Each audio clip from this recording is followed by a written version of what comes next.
Hello, Namaste. H.D. Kumaraswamy, Union Minister of Heavy Industries and Steel. Andhra Pradesh delegation తోటి స్టీల్కి సంబంధించి ఒక meeting పెట్టారు ఈరోజు. ఆంధ్రప్రదేశ్ డెలిగేషన్తో దేనికోసం? విశాఖపట్నం సంబంధించిన స్టీల్ ప్లాంట్ కోసం కాదంట. ఇదేంటి?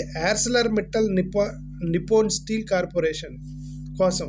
Arcelor Mittal Nippon steel Corporation అట.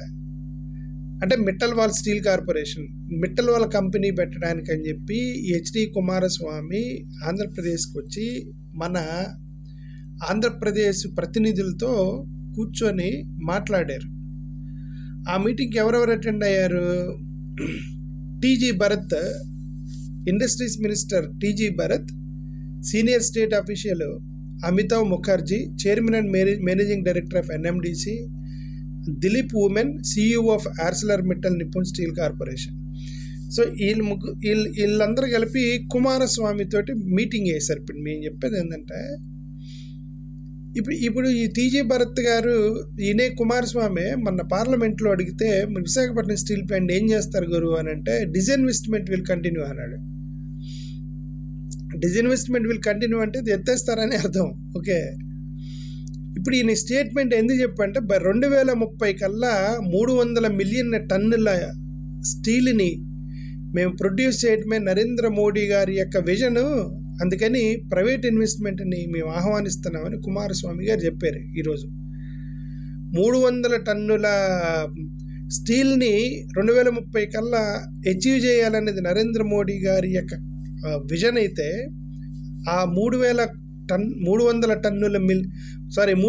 మిలియన్ టన్నుల స్టీల్కి విశాఖపట్నం వాళ్ళు చేసింది పనికిరాదా? దాన్ని ఎందుకు ఎత్తేస్తున్నారు? మరి ఈ 300 మిలియన్ టన్ను లేదు, విశాఖపట్నంలోనే చేసుకోవచ్చు కదా. ఆయన విజన్ ఫుల్ఫిల్ అవుతుంది కదా. మిట్టల్ వాళ్ళు చేత చేయించి నేను 300 టన్నులు చేశాను, 500 టన్నులు చేశానని చెప్పుకునే బదులు విశాఖపట్నం స్టీల్లో చేసింది కూడా 300 టన్నులు అయింది కదా.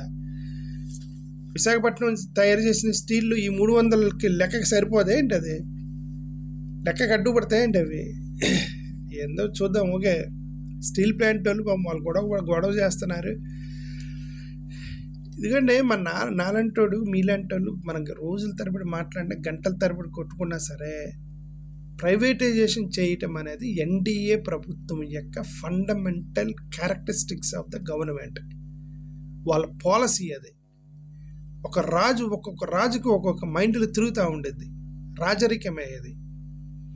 ఆ బాబర్ అనే రాజు ఒకటి చేసేవాడు, అలెగ్జాండర్ అనే రాజు ఒకటి చేసేవాడు, అబ్రహాం లింకన్ అనే అతను ప్రెసిడెంట్ ఒకటి చేసేవాడు, జార్జ్ బుష్ అనే అతను ఒకటి చేసేవాడు, ఇప్పుడు ట్రంప్ ఒకటి చేస్తున్నాడు, గతంలో ఒబామా ఒకటి చేసేవాడు.